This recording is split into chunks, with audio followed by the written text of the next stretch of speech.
አምላኬ አምላኬ ወደ አንተ ገሰግሳለሁ። ነፍሴ አንተን ተጠማች፣ ሥጋዬ አንተን እንዴት ናፈቀች።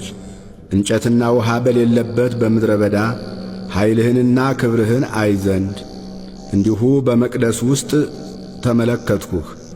ምሕረትህ ከሕይወት ይሻላልና ከንፈሮቼ አመሰግኑሃል። እንዲህ በሕይወቴ ዘመን አመሰግንሃለሁ፣ በአንተም ስም እጆቼን አነሳለሁ።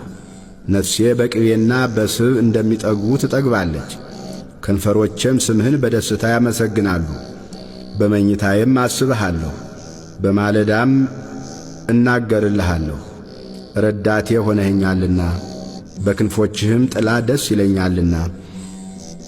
ነፍሴ በኋላህ ትከታተላለች፣ እኔንም ቀኝህ ተቀበለችኝ። እነርሱ ግን ነፍሴን ለከንቱ ፈለጓት፣ ወደ ምድር ጥልቅ ይገባሉ። ለሰይፍ እጅ አልፈው ይሰጣሉ፣ የቀበሮም ዕድል ፈንታ ይሆናሉ። ንጉሥ ግን በእግዚአብሔር ደስ ይለዋል፣ በእርሱ የሚምል ሁሉ ይከብራል። ሐሰትን የሚናገር አፍ ይዘጋልና